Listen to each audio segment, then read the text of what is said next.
কেমন ফুলে গেছে। এখন হচ্ছে এই যে কফি খাবো, কফি বানাবো এখন। আমার গল্প স্বল্প করি, ভালো একটু সময় কাটাই, বাট এই যে দেখেন।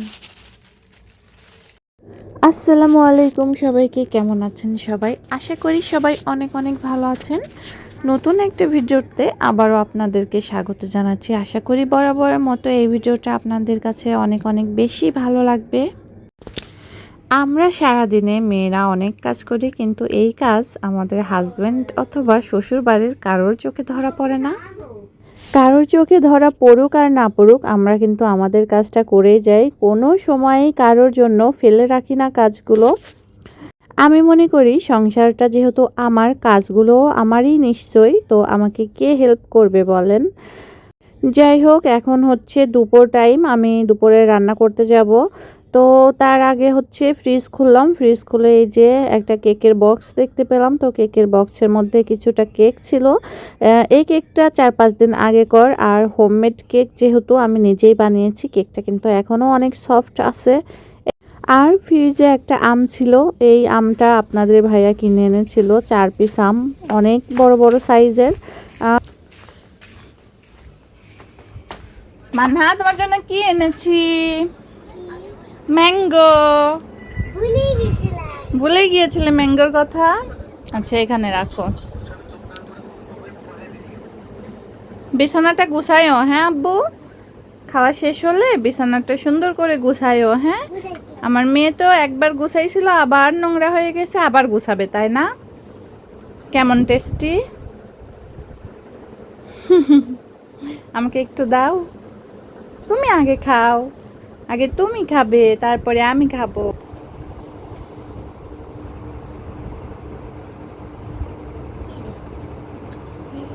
সেই টেস্ট তো আজকে মনে হচ্ছে আমের টেস্ট বাইরে গেছে আজকে মনে হচ্ছে।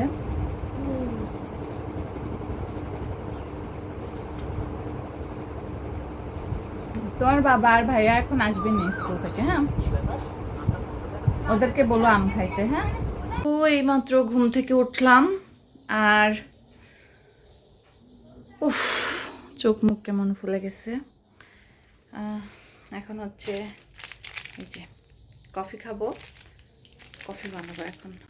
দুপুরবেলা রান্না বান্না শেষ করে খাওয়া দাওয়া করে আমি একটু ঘুমিয়েছিলাম, আর ঘুম থেকে ওঠার পরে এই যে কফি খেতে চলে এসেছি। এটুকুতেই হয়ে যাবে, চুলাটা জ্বালিয়ে দিই।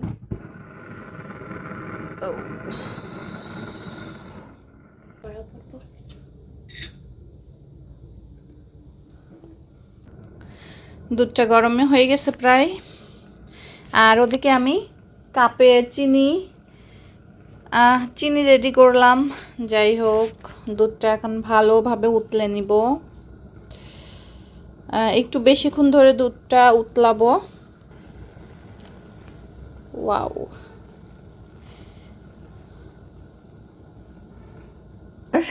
এরপরে এই যে দুধটা দিয়ে দিব।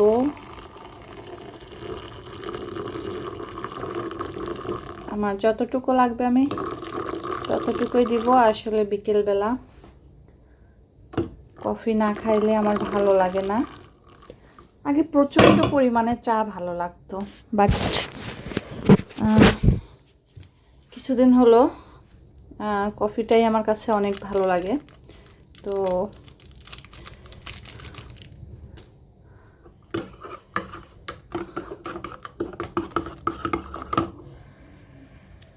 তো আমার কফি রেডি, এটা এখন খাওয়া যাবে। তো বিকেলবেলা ভাবলাম যে একটু কফি খাই, একটু বাচ্চাদের সঙ্গে সময় কাটাই, আর ভাবলাম যে একটু আরাম করি। যেহেতু বিকেলবেলা ঘুম থেকে উঠলাম, এখন একটু বসে গল্প স্বল্প করি, ভালো একটু সময় কাটাই। বাট এই যে দেখেন, মাছ নিয়ে চলে আসছে।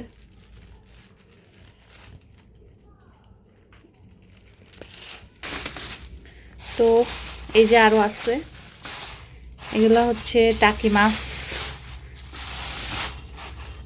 এগুলা নড়তেছে রীতিমতো। হ্যাঁ, এগুলা কিন্তু নড়তেছে, এই যে নড়তেছে। এগুলা এখনো মরেনি, এগুলা কাটতে হবে। আর এই যে ইলিশ মাছ, এগুলা কাটবো না, এগুলা এমনিই হচ্ছে আমি স্টোর করে রাখবো, আস্তই রাখবো, কাটবো না। ইলিশ মাছ আমি এভাবে করে স্টোর করি, পলিথিনে মুড়ে আস্ত করে ফ্রিজে রেখে দিই, এতে করে মাছের টেস্টটা অনেক ভালো থাকে। তো এইভাবে করে অনেক দিন স্টোর করা যায়। তো এখানে আমি হচ্ছে 1 পিস 2 পিস করে আমি হচ্ছে স্টোর করেছি, আর একটার মধ্যে ছিল হচ্ছে 3 পিস মাছ। সেটা হচ্ছে আমি কালকে যেটা রান্না করব সেটাতে আমি একটু বেশি পরিমাণ করে রেখেছিলাম। তো ইলিশ মাছ আনলে বেশি একটা কাটা বাছার ঝামেলা হয় না, ধোয়ার ঝামেলা হয় না। যখন রান্না করি তখন আমি 1 পিস করে বের করে কেটে কুটে রান্না করি, আর বাদ বাকি মাছগুলো এভাবেই রেখে দেই। এই তো আমার মাছ কাটা শেষ হয়ে গেছে। এই যে এই সবগুলো মাছ কিন্তু আমি এখন কাটলাম। আর যে ইলিশ মাছগুলো আনছিল সেগুলো হচ্ছে আস্তই আমি হচ্ছে তুলে রেখেছি ফ্রিজে। মাছগুলো রেখে দিব এখন, 2টা পুটলা করব আর কি। 1 2 3 4 5 6 1 2 3 4 5 পিস করে আমি রেখে দেব মাছগুলো।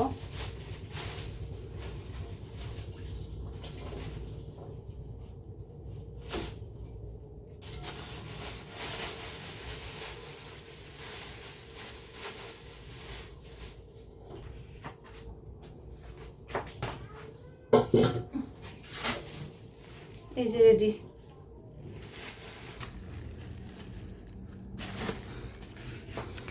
তো ফ্রিজে বরফ জমে গেছে, ফ্রিজটা পরিষ্কার করতে হবে। সেই কোরবানির পরে আর ফ্রিজটা সেভাবে পরিষ্কার করা হয়নি। এর মধ্যে হচ্ছে কেকের অনেক ধরনের জিনিসপত্র রাখতে হয়। এগুলো হচ্ছে কাবাব ভেজে রাখছি, ফ্রোজেন করে রাখছি, কাবাব ফ্রোজেন করে রাখছি বাচ্চাদেরকে ভেজে দেওয়ার জন্য।